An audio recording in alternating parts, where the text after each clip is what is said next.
Good afternoon. Today will be discussions pathology BSc nursing second years of the topic of bronchitis. Bronchitis. Mainly first define bronchitis. It is the inflammation of the bronchiole of the bronchis. इसमें क्या होता है, आपके जितने भी bronchioles होते हैं वो एक्सपेंड या इन्फ्लेटेड इन्फेक्शन होना शुरू हो जाते हैं due to the shortness of breath के कारण, उसमें लंग में इन्फेक्शन के कारण, बैक्टीरिया वायरस के कारण, इसमें जितने भी होते हैं उसमें आपके लंग इन्फेक्शन क्रिएटेड करेंगे, उसे हम कहते हैं bronchitis.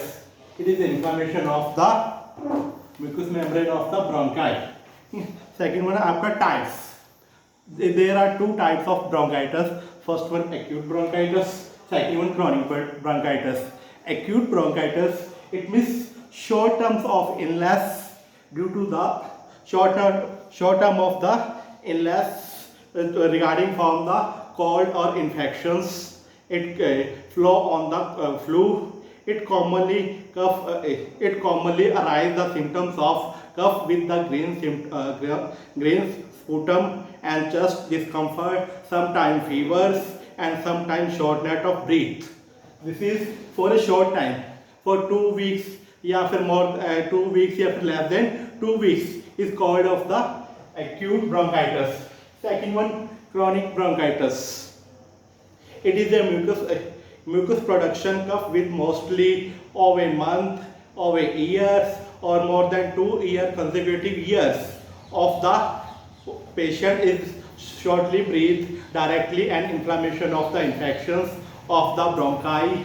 They commonly causes of the for a long time tak. This is a chronic bronchitis.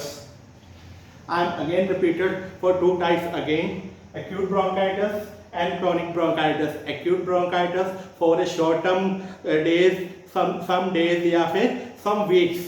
इसमें आपका क्या होता है, जो शॉर्टनेस ब्रीथ होती है लाइक ए फ्लू और otherwise cold and virus infections के कारण, इट इज इसमें मोस्टली जो कफ प्रोड्यूस होगा विद ग्रीन, ठीक है, और उसके साथ साथ अदर सिम्टम अराइज होंगे जैसे chest discomforts, shortness breath, fever and other symptoms arising. This is a acute bronchitis.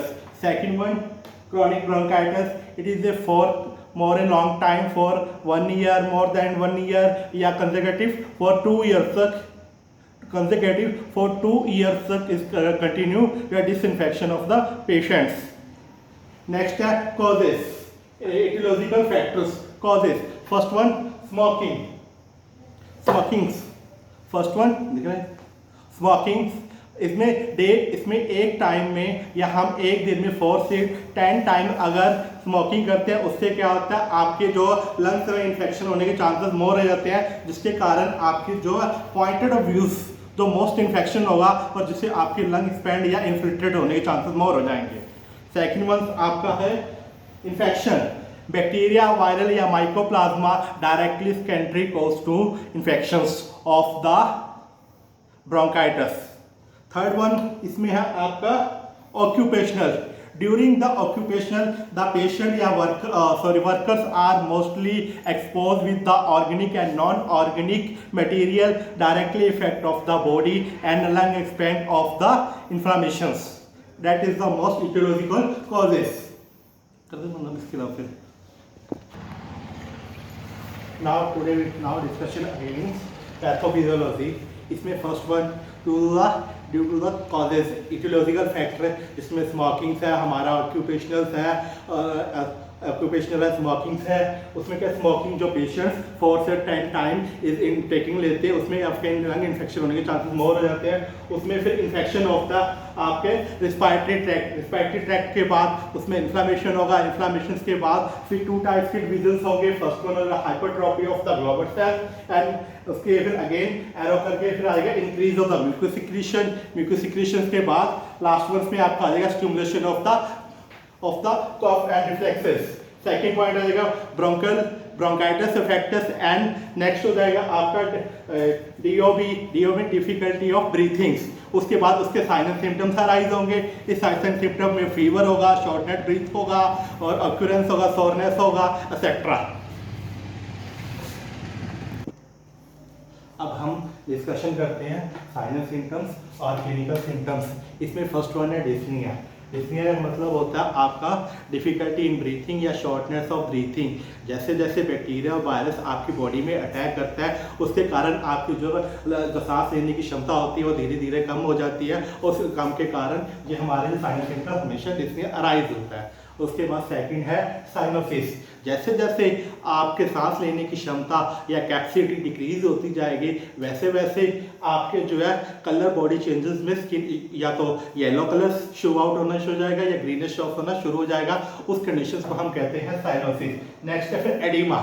Oedema में क्या होता है, जैसे जैसे आपके सांस लेने के साथ साथ जैसे बॉडी आपका जो वर्कआउट कम करना शुरू कर देगा तो उसमें क्या आ जाएगा, आपके जो एडिमास होंगे जो बॉडी पुट ऑफ करना शुरू कर देंगे, उस कंडीशन को हम कहते हैं एडिमा। नेक्स्ट है right heart failure. Right heart failure में क्या होता है, लंग जो होता है वो एक्सपेंड करना, इन्फ्लेमेशन करना बंद कर देता है, क्योंकि उसमें जो इन्फ्लेमेशन हुआ, जो इन्फेक्शन क्रिएट हुआ है, उस इन्फेक्शन के कारण आपका जो हार्ट होता है वो पूरी तरह वर्कआउट नहीं करता due to the lack of oxygen and cyanosis के कारण। और लास्ट में है रेस्पिरेशन इन्फेक्शन। ठीक है, ये मोस्ट कॉमन थिंग्स है, क्योंकि जैसे बैक्टीरिया वायरस इन्फेक्शन आपकी लंग में अटैक करेगा और आपको सांस लेने में दिक्कत होगी, उससे क्या फिर आपकी बॉडी में रेस्पिरेशन इन्फेक्शन होने के चांसेस मोर हो जाते हैं। नाउ हम फिर आगे बाद में हम बात करते हैं नर्सिंग मैनेजमेंट, जो इसका मेन इंपॉर्टेंट पार्ट है। नर्सिंग मैनेजमेंट में क्या है, हम बेसिकली अवॉइड करते हैं cigarette and smoking.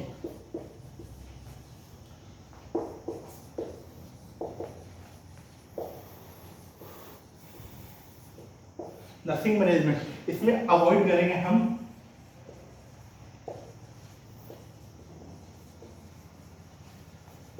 Cigarette, smoking, जो आपकी लंग इन्फेक्शंस को इफेक्ट करता है। वो जो मेन कॉजेज है, जो टॉक्सिन सब्सटेंस है, उसे अवॉइड करने के चांसेस मोर हो जाएंगे, जिससे कि आपको नर्सिंग मैनेजमेंट करने में हेल्प मिलेगी और पेशेंट को जो हेल्थ को इम्प्रूव करने में हेल्प मिलेगी। उसके बाद हम अवॉइड करेंगे फिर जो आपके केमिकल डस्ट वगैरह, जो ऑक्यूपेशंस में जो वर्कर है वो बिल्कुल पूरी तरह प्रिकॉशन रखे। पूरे आपने जितने भी सैनिटाइजर है, ग्लव्स है, मास्क है और आपके जो कैप है वो पूरी तरह वेयरिंग होनी चाहिए, जिससे क्या आपकी बॉडी टॉक्सिन के साथ इफेक्ट ना हो। जैसे अगर जितनी ज़्यादा बॉडी आपकी टॉक्सिन के साथ इफेक्ट करेगी वैसे इन्फेक्शन ज़्यादा हो। उससे प्रिवेंशन करने के लिए हम अपने जो है पूरी तरह वेयर मास्क, जो बॉडी पे वेयर मास्क है, कैप है, वो पहन के चलेंगे। ठीक है, और नेक्स्ट आता है हमारा point medications. Most of antiviral हम मेडिकेशंस प्रोवाइड करने के चांसेस रहेंगे। ठीक है, एंटीबायोटिक्स जो होगी वो आपको दिन में 1 to 2 दिन में एक से लेकर 2 दिन में 1 से 2 बार लेनी पड़ेगी 4 से 5 डेज, जिससे क्या आपका इन्फेक्शन रिड्यूस हो सके और आपकी बॉडी थोड़ी इन्फेक्शन से प्रिवेंशन मिल सके उस कंडीशंस में से। ये आज का टॉपिक था हमारा ब्रोंकाइटिस।